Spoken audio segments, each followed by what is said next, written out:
যাকে গত 4 দশক ধরে পৃথিবীর সবচেয়ে শক্তিশালী দেশগুলো একঘরে করে রেখেছে, যাদের উপর লাগানো হয়েছে হাজার হাজার কঠোর নিষেধাজ্ঞা, যাদের অর্থনীতিকে পঙ্গু করার জন্য বিশ্ব ব্যাংক থেকে শুরু করে সুইফট সিস্টেম সব কিছু থেকে বিচ্ছিন্ন করা হয়েছে।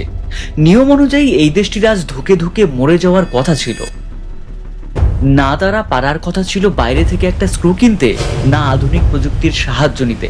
কিন্তু 2024 সালের এক তপ্ত দুপুরে লোহিত সাগরের নীল জলরাশিতে যা ঘটল তা আধুনিক যুদ্ধের সব ব্যাকরণ ওলট পালট করে দিল। কয়েক বিলিয়ন ডলারের অত্যাধুনিক মার্কিন ও ব্রিটিশ রণতরীগুলো হঠাৎ থমকে গেল। আকাশ থেকে নেমে এলো এক ঝাঁক সস্তা ড্রোন, যাদের এক একটি দাম হয়তো একটা আইফোনের চেয়েও কম। কিন্তু এই ড্রোনগুলোই বিশ্বের শ্রেষ্ঠ রাডার ব্যবস্থাকে ফাঁকি দিয়ে আঘাত হানলো। এই ড্রোনগুলোর গায়ে লেখা ছিল এক রহস্যময় নাম, শাহেদ। এই প্রযুক্তির উৎস আমেরিকা বা রাশিয়া নয়, বরং 46 বছর ধরে অবরুদ্ধ থাকা দেশ ইরান। আজ আমরা জানবো কিভাবে এক সময়ের অভাবী দেশটা আজকের আধুনিক যুদ্ধের সংজ্ঞা বদলে দিল। নিষিদ্ধ ইরান থেকে কিভাবে হয়ে উঠল মধ্যপ্রাচ্যের অঘোষিত সামরিক অধিপতি। এটি কি কেবল জেদ, নাকি এর পেছনে রয়েছে এক সুগভীর বৈজ্ঞানিক সাধনা?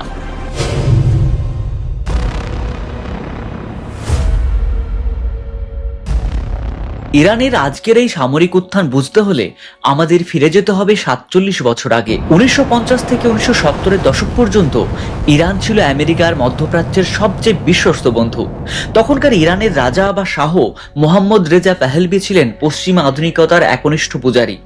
তখনকার তেহরানকে বলা হতো প্রাচ্যের প্যারিস।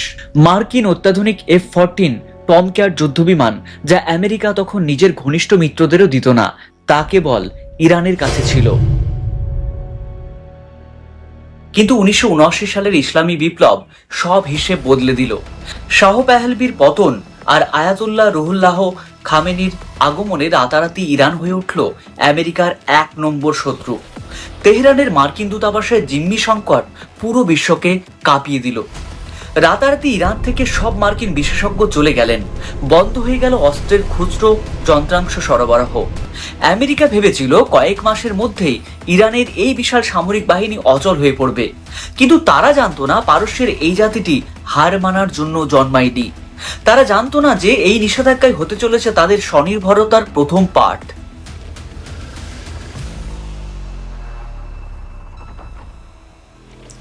বিপ্লবের রেশ কাটতে না কাটতেই 1980 সালে ইরাকের সাদ্দাম হোসেন আক্রমণ করলো ইরানকে।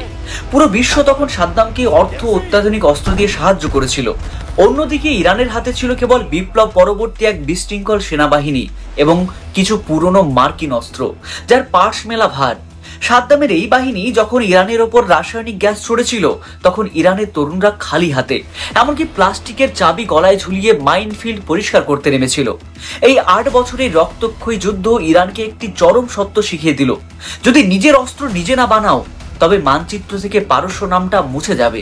তারা দেখলো বিপদের সময় কোনো পরাশক্তি তাদের পাশে দাঁড়াবে না। এই যুদ্ধের ময়দান থেকেই জন্ম নিল ইরানের আজকের ইন্ডিজিনাস বা দেশীয় প্রতিরক্ষা শিল্প।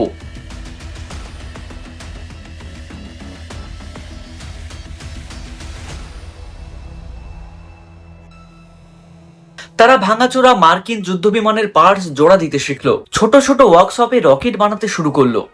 আজকের যে ইরানকে আমরা ড্রোন সুপার পাওয়ার হিসেবে দেখি, তার বীজ বপন করা হয়েছিল সেই 1980-র দশকের পরীক্ষার ভেতরে। অনেকেই মনে করেন একটি ধর্মীয় দেশ মানেই বিজ্ঞানের পথে বাধা, কিন্তু ইরান এই ধারণা সম্পূর্ণ ভুল প্রমাণ করেছে। বিপ্লবের পর ইরানের সুপ্রিম লিডাররা একটি অদ্ভুত কিন্তু কার্যকরী নীতি গ্রহণ করলেন। তারা ঘোষণা করলেন বিজ্ঞান অর্জন করা হলো ইবাদত এবং জাতীয় নিরাপত্তা। তারা ধর্মীয় অনুশাসনের ভেতরেই বিজ্ঞানকে সর্বোচ্চ মর্যাদা দিলেন। জানলে অবাক হবেন, আজ ইরান ন্যানো টেকনোলজিতে বিশ্বের প্রথম 5টি দেশের একটি। তাদের স্টেম সেল রিসার্চ এবং ক্লোনিং প্রযুক্তি বিশ্বের প্রথম সারিতে। ইরানের বিশ্ববিদ্যালয়গুলো থেকে প্রতি বছর যে পরিমাণে ইঞ্জিনিয়ার ও সায়েন্টিস্ট বের হয়, তা অনেক ইউরোপীয় দেশের চেয়েও বেশি। তারা তাদের মেধাবী তরুণদের বিদেশে পাড়ি জমাতে নিরুৎসাহিত করলো এবং প্রতিরক্ষা গবেষণায় বিশাল অঙ্কের বাজেট বরাদ্দ করলো। তারা প্রমাণ করলো কপালে সিজদার চিহ্ন আর হাতে আধুনিক ড্রোনের রিমোট দুটোই একসাথে সম্ভব। তাদের জন্য বিজ্ঞান মানে শুধু ল্যাবরেটরি নয়, বিজ্ঞান মানে হলো তাদের অস্তিত্ব রক্ষার ঢাল। ইরানের সামরিক শক্তির অন্যতম প্রধান ভিত্তি হলো রিভার্স ইঞ্জিনিয়ারিং বা প্রযুক্তির অনুকরণ ও উন্নয়ন। ইরান জানে তারা বাইরে থেকে আধুনিক প্রযুক্তি কিনতে পারবে না, তাই তারা অন্যের প্রযুক্তি হ্যাক করা বা উদ্ধার করার উপর জোর দিল। এর সবচেয়ে বড় উদাহরণ হলো 2011 সালের 4 ডিসেম্বর মার্কিন গোয়েন্দা সংস্থা সিআইএ এর সবচেয়ে গোপন এবং অত্যাধুনিক ড্রোন RQ-170 সেন্টিনেল ইরানের আকাশসীমায় ঢুকলো। তারা ভেবেছিল এই ড্রোনটি রাডারে ধরা পড়বে না, কিন্তু ইরান ড্রোনটিকে গুলি করে নামালো না। তারা ড্রোনের জিপিএস সিগন্যাল হ্যাক করে সেটিকে ভুল বুঝিয়ে নিজেদের রানওয়েতে আলতোভাবে ল্যান্ড করালো। পুরো বিশ্ব তখন তাজ্জব। ওবামা প্রশাসন ড্রোনটি ফেরত চাইল, কিন্তু ইরান তা দিল না। পরিবর্তে তারা যা করলো তা ইতিহাসের পাতায় লেখা থাকবে। তারা ড্রোনটির প্রতিটি স্ক্রু খুলে ফেললো এবং কয়েক বছরের মধ্যেই সেই ড্রোনের হুবহু কপি বানিয়ে ফেললো। নাম দিল শাইকে। আজ রাশিয়ার মাটিতে যে ইরানি ড্রোনগুলো গর্জায়, তার প্রযুক্তিগত ভিত্তি ছিল ওই একদিনের একটি সফল হ্যাকিং অপারেশন। ইরান খুব ভালো করেই জানে সরাসরি তারা আকাশযুদ্ধে আমেরিকার F-35 বা F-22 এর সাথে পাল্লা দিতে পারবে না, তাই তারা লড়েছে বুদ্ধিতে। তারা তৈরি করেছে এমন সব ড্রোন যা রাডারকে ফাঁকি দিয়ে কয়েক হাজার কিলোমিটার পথ পাড়ি দিতে পারে। আর তাদের মিসাইল ক্ষমতা, বর্তমানে ইরানের হাতে আছে 2000 কিলোমিটার রেঞ্জের মিসাইল, যা অত্যন্ত নিখুঁতভাবে লক্ষ্যবস্তুকে আঘাত করতে পারে। 2023 সালে তারা উন্মোচন করলো ফাত্তা, এক হাইপারসনিক মিসাইল যার গতি শব্দের চেয়ে 15 গুণ বেশি। এটি এত দ্রুত যে বিশ্বের কোনো এয়ার ডিফেন্স সিস্টেম একে মাঝপথে রুখে দিতে পারবে না। সবচেয়ে ভয়ের কথা হলো ইরানের এই মিসাইলগুলো কোনো খোলা মাঠে নেই। এগুলো রাখা আছে পাহাড়ের নিচে তৈরি বিশাল মিসাইল সিটিতে। মাটির কয়েকশো ফুট নিচে মাইলের পর মাইল বিস্তৃত এই শহরগুলোতে সবসময় হাজার হাজার মিসাইল ট্রিগারে আঙুল রেখে দাঁড়িয়ে থাকে।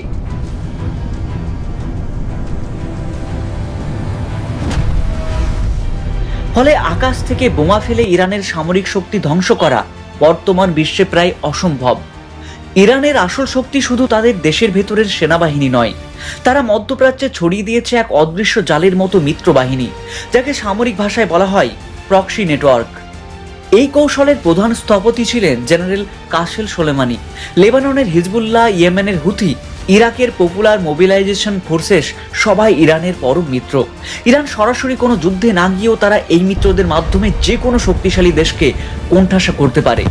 এই কৌশলের নাম অ্যাসিমেট্রিক ওয়ারফেয়ার। মানে আপনি যদি তেহরানে বোমা ফেলেন, তবে কয়েক ঘন্টার মধ্যে হিজবুল্লাহ লক্ষাধিক রকেট ইসরায়েলকে ঘিরে ফেলবে। ইয়েমেনের হুথিরা লোহিত সাগরে তেলের সাপ্লাই লাইন বন্ধ করে দেবে। এই চেন রিয়াকশন এর ভয়ে গত 4 দশক ধরে কোনো দেশ সরাসরি ইরানের মাটিতে পা রাখার সাহস দেখায়নি। ইরানের গল্পটা কেবল একটি দেশের সামরিক উত্থানের নয়, এটি একটি অদম্য জেদের গল্প। অবরুদ্ধ হয়েও কিভাবে স্বনির্ভর হওয়া যায় তার এক বাস্তব উদাহরণ। 4 দশকের নিষেধাজ্ঞা ইরানকে মারতে পারেনি, বরং তাকে আরো নিষ্ঠুর, ধূর্ত এবং ইস্পাত কঠিন শক্তিতে পরিণত করেছে। অর্থনৈতিক সংকট, মুদ্রাস্ফীতি এবং অভ্যন্তরীণ নানাবিধ সমস্যা থাকা সত্ত্বেও প্রতিরক্ষা খাতে ইরান আজ মধ্যপ্রাচ্যের অঘোষিত রাজা। আজকের বিশ্বে ইরান শুধু একটি দেশ নয়, এটি একটি বার্তা, যে বার্তা বলে মেধা আর কৌশল থাকলে আধুনিক মরণাস্ত্রের সামনেও মাথা নোয়ানো লাগে না। ভবিষ্যৎ কি বলবে আমরা জানি না, তবে এককালের পারস্য সাম্রাজ্যের এই শৌর্য যে আবার ফিরে এসেছে তা নিয়ে আজ আর কারো মনে কোনো সন্দেহ নেই। আপনার কি মনে হয়, নিষেধাজ্ঞায় কি ইরানকে আজকের এই অবস্থায় নিয়ে এসেছে, নাকি এর পেছনে আছে অন্য কোনো গভীর ষড়যন্ত্র? আপনার মতামত আমাদের কমেন্টে জানান। ভিডিওটি তথ্যবহুল মনে হলে লাইক দিন এবং আমাদের চ্যানেলের সাথে যুক্ত থাকুন।